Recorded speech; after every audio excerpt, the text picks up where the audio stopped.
শৃংখল চলিহাৰ সৈতে মুকলি যুদ্ধ ঘোষণা ৰবুল আম্বেদৰ গুণ্ডামিত যদি নুমি যাবি ঠিক আছে প্ৰশাসন এক সাইড হৈ যাওক কৈ দে প্ৰশাসন এক সাইড চৰকাৰ এক সাইড আমি গুণ্ডামি কৰিম বাবু সেই গুণ্ডামিত নাহিবি শূন্যত হৈ যাব মনত ৰাখিবি শূন্যত হৈ যাব এবাৰ পৰিস্থিতি বেয়া হ'ব খিলঞ্জীয়া বনাম খিলঞ্জীয়া যুদ্ধ হ'ব অসমত এতিয়া একদম সিধা কথা খিলঞ্জীয়া ভাৰ্চেছ খিলঞ্জীয়া হ'ব কিন্তু একদম সঁচা কথা কৈছো তই যদি শিৱসাগৰৰ গুণ্ডা মই গুৱাহাটীৰ গুণ্ডা শিৱসাগৰৰ যদি গুণ্ডা ময়ো গুৱাহাটীৰ গুণ্ডা বাবা ঠিক আছে নে তই যে কওঁ ন তই শিৱসাগৰৰ গুণ্ডা ময়ো তেতিয়াহ'লে গুৱাহাটীৰ গুণ্ডা গুণ্ডামৰ লগত গুণ্ডাৰ লগত গুণ্ডাই যুঁজিব লাগিব শৃংখল চলিহা বিপদত পৰিব নেকি এতিয়া এই প্ৰশ্ন উত্থাপন হৈছে সামাজিক মাধ্যমত কিয়নো শৃংখল চলিহাৰ বিভিন্ন সময়ত কৰা বিতৰ্কিত মন্তব্যক কেন্দ্ৰ কৰি উভতি ধৰিছে ৰাজ্যৰ বিভিন্ন দল সংগঠনৰ ফালৰ পৰা শেহতীয়া যোৰহাটত আজাদ চৌধুৰীৰ বাসগৃহ উচ্ছেদৰ সময়ছোৱাত বীৰ লাচিত সেনাৰ নেতা শৃংখল চলিহাই কৰিছিল এক বিস্ফোৰক মন্তব্য আজাদ চৌধুৰী এজন বাংলাদেশী এইখিনিতে উল্লেখযোগ্য কথাটো হৈছে শৃংখল চলিহাই এই মন্তব্য কৰাৰ পিছতেই আজাদ চৌধুৰীয়ে সংবাদ মাধ্যম যোগে সদৰি কৰে নিজৰ সকলো নাগৰিকত্বৰ প্ৰমাণ পত্ৰ ইয়াৰ পিছতো এগৰাকী স্বদেশী মানুহ কেনেকৈ ক'ব পাৰে বাংলাদেশী শৃংখল চলিহাৰ বিৰুদ্ধে ক্ষোভ ৰাজ্যৰ দল সংগঠনৰ ফেচবুক লাইভত আহি ৰবুল আহমেদৰ শৃংখল চলিহাৰ বিৰুদ্ধে যুদ্ধ ঘোষণাৰ কথা প্ৰকাশ কৰা দেখা যায় শৃংখল চলিহাই যদি যোৰহাটৰ আজাদ চৌধুৰী বাংলাদেশী বুলি প্ৰমাণ কৰিব নোৱাৰে তেতিয়াহ'লে শৃংখল চলিহাক এৰি দিয়া নহ'ব বুলি স্পষ্ট কৰে ৰবুল আহমেদে কেৱল এয়াই নহয় শৃংখল চলিহাক মুকলি যুদ্ধৰ আহ্বান ৰবুল আহমেদৰ শৃংখল চলিহাক প্ৰত্যক্ষ সতৰ্কবাণী ৰবুল আহমেদৰ তই যদি শিৱসাগৰৰ গুণ্ডা মই গুৱাহাটীৰ গুণ্ডা লগতে শৃংখল চলিহাৰ বিৰুদ্ধে কি কঠোৰ পদক্ষেপ লোৱা হ'ব সবিশেষ ৰবুল আহমেদৰ ফেচবুক লাইভ আসসালামু আলাইকুম নমস্কাৰ আপোনালোকে সকলোৱে লাইভটো চালে আগুৱাই দিব কেপশ্যনটো আপোনালোকে সকলোৱে দেখা পাইছে শৃংখলাৰ উৎপাত বাঢ়িছে সঁচাকে শৃংখলাৰ উৎপাত বাঢ়িছে কাৰণ তাক বহুত দিনেৰে চাই আছো তাৰ কথাবিলাক চাই আছো সি মানে এতিয়া এনেকুৱা হৈছে তাক জনপ্ৰিয়তা লাগে তাৰ জনপ্ৰিয়তাটো বেলেগ কামত নাই বেলেগ কামততো নাই সি ভাবিছে মুছলমানৰ ভৰি ধৰিলে দেখোন জনপ্ৰিয়তা বাঢ়ি যায় এতিয়া কথাটো মোৰ বেলেগ একো নাই সিধা কথা আজাদ চৌধুৰী যদি সি যে কৈছে বাংলাদেশী তো আজাদ চৌধুৰীক শৃংখলে বাংলাদেশী হয় বুলি প্ৰমাণ কৰি দিব লাগিব কিন্তু এতিয়া একদম সিধা কথা খিলঞ্জীয়া ভাৰ্চেছ খিলঞ্জীয়া হ'ব কিন্তু একদম সঁচা কথা কৈছো বহুত তাৰ উৎপাত চাই আছিলো তাৰ বাপেক মোৰ আব্বা বন্ধু আছিলে একে ঠাইৰে আছিল তো হেতু কাৰণে এইবিলাক যা কৰি থাকক বুলি ভাবি আছিলো কিন্তু ইমান উৎপাত সহ্য নকৰো ই যোনটো উৎপাত এতিয়া কৰিব ধৰিছে সেই উৎপাত সহ্য কৰা উৎপাত নহয় ঠিক আছে তো একদম সিধা কথা শৃংখলক একদম স্পষ্ট ভাষাৰে কথা তই স্পষ্ট ভাষা বুজি পাও তো স্পষ্ট ভাষাৰে কৈছো আজাদ চৌধুৰী যদি বাংলাদেশী হয় তো প্ৰমাণ কৰি দিব লাগিব আৰু যদি প্ৰমাণ কৰি দিব নোৱাৰ না বাবু তই তোক কেনেকে আঁঠু কৰাব লাগে ৰবুল আহমেদে জানে তই যদি খিলঞ্জীয়া ময়ো বাবু খিলঞ্জীয়া কিন্তু তোৰ দৰে দুগলাপান খিলঞ্জীয়া নহয় তই কি ধৰণৰ খিলঞ্জীয়া জানা আছে বুজি পাইছ তই চবকে আলী আহমেদ হুছেইন দেখা পালে তোৰ বাংলাদেশী হৈ যায় নেকি আজাদ চৌধুৰী যদি বাংলাদেশী হয় তই প্ৰমাণ কৰি দিব লাগিব বাবু প্ৰমাণ কৰি দিব লাগিব আৰু যদি প্ৰমাণ কৰিব নোৱাৰ বহুত আঁঠু কৰোৱা তহঁতৰ স্বভাৱটো তোক কেনেকে আঁঠু কৰাব লাগে ৰবুল আহমেদে চিনি পায় আৰু জানে আৰু কৰি দেখুৱাব পাৰিম বুজি পাইছ আপাৰ আছামত ডন ওলাইছ তই খিলঞ্জীয়া তই অসমীয়া জাতিৰ কথা ক তাৰপিছত তই ইয়াতে দেখাবি তই কি অনা অসমীয়াৰ ওপৰত অত্যাচাৰী অনা অসমীয়াৰ ওপৰত দাদাগিৰি দেখাও আৰু নিজৰ তোৰ অনুপ্ৰেৰণা কোন আমাৰ যদি মোক যদি সোধকে ৰবুল আহমেদৰ অনুপ্ৰেৰণা কোন মই কম নাছিৰ বৰফুকন মই কম মোৰ অনুপ্ৰেৰণা হৈ গ'ল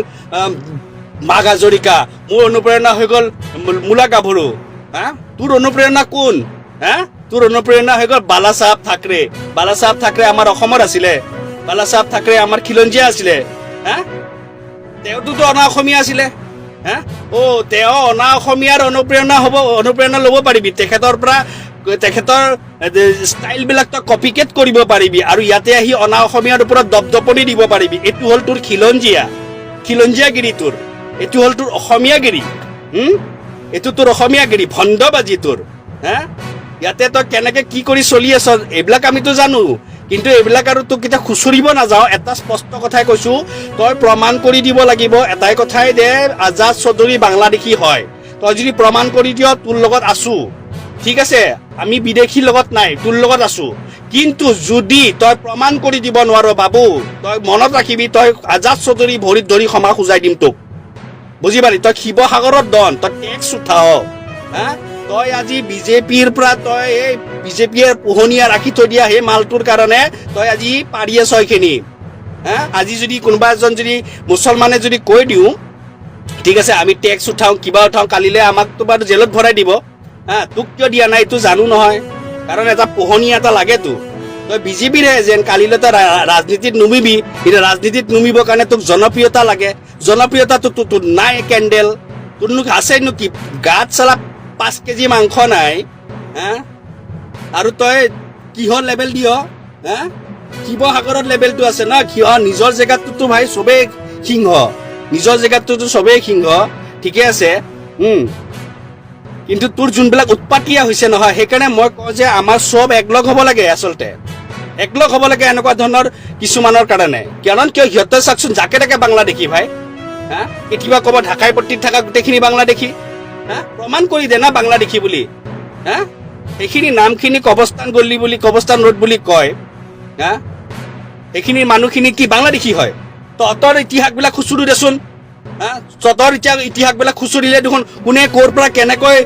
বগাই বগাই আহিছিলে চববিলাক জানো নহয় আমি ক'বলৈ গৈছো নেকি তহঁতি ক'ৰ পৰা কেনেকৈ তহঁতৰ পূৰ্বপুৰুষ ক'ৰ পৰা কেনেকৈ অহা হয় বুলি কৈছো নেকি নাই কোৱা নহয় তহঁতি যেতিয়া অসমীয়া কৈছ তহঁতক যেতিয়া খিলঞ্জীয়া কৈছ তহঁতিও আমাৰ ভাই হা আৰু তহঁতি ইয়াতে আহি কিনে উৎপাত চলাবি তহঁতি উৎপাত চলাই থাকিবি হা এটা অসমীয়া জাতিটোৰ নামত খিলঞ্জীয়া নামত উৎপাত চলাই থাকিবি আজি কিমানজন অসমীয়া ল'ৰা ছোৱালী বাহিৰত চাকৰি কৰিবলৈ গৈছে তহঁতি ঘেণ্টাডাল কিডাল কৰিছ হা অসমীয়া ল'ৰা ছোৱালী সংস্থাপনৰ কাৰণে তই কিডাল কৰিছ কচোন তই যে অসমীয়াগিৰি কৰি আছ তে কচোন ক তই আজিলৈ অসমীয়া ল'ৰা ছোৱালীৰ কাৰণে তই কিটো কাম কৰিছ অসমীয়া ল'ৰা ছোৱালীয়ে যে অসমত থাকি কেনে কাম কৰিব পৰাকে তই কোনটো কাম কৰিছ তই ক খিলঞ্জীয়াৰ স্বাৰ্থত অসমীয়া জাতিটো কেতিয়া বাচে জান যেতিয়া অৰ্থনৈতিক হিচাপে যদি আমি কিবা কৰিবলৈ পাৰোঁ আমাৰ জাতিটো বাচিব যেতিয়া আমি অৰ্থনৈতিক হিচাপে মজবুত হ'ব পাৰিম আমি শিক্ষাৰ ক্ষেত্ৰত আগবাঢ়িব পাৰিম তই কেইখন স্কুল খুলি দিছ আমাৰ অসমীয়া জাতিটোৰ কাৰণে বা অসমীয়া মানুহখিনিৰ কাৰণে কেইখন স্কুল খুলিছ তই হা কেইটা সংস্থাপনৰ ৰাস্তা কেইজন ল'ৰা সংস্থাপন কৰাইছ তই হা লগত লৈ কিনে চশমাডাল পিন্ধি কিনে ঘূৰি থাকিলে সেইটো অসমীয়াগিৰি নকয় হা যোনটো গুণ্ডামি কৰি আছ এনেকুৱা গুণ্ডামি এইবিলাক গুণ্ডা আজিকালি মানুহে গলিয়ে পায় চুপচাপ থাকে এটা কাৰণতে এইবিলাকৰ লগত যুদ্ধ কৰি কিনে কিনো আৰু বেকাৰকে নিজৰ নামটো বদনাম কৰিব লাগে কিন্তু এটা কথা ঠিক বুজি পাইছ এটা কথা ঠিক কথা কৈছো গুণ্ডামিত যদি নুমি যাবি ঠিক আছে প্ৰশাসন এক চাইড হৈ যাওক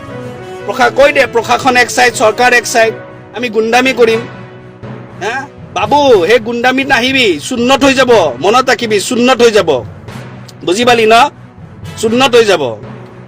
বহুত বস্তু চাই আছো ভাই কথা বতৰা নাই ঠিক আছে কালি তোৰ পৌৰ নিগমে এয়া কৰিছে কি বুলি কয় মিউনিচিপালিটিয়ে উচ্ছেদ কৰিছে হা মিউনিচিপালিটিয়ে কিয় উচ্ছেদ কৰিছে এইটো আমি জানিবলৈ বাকী নাই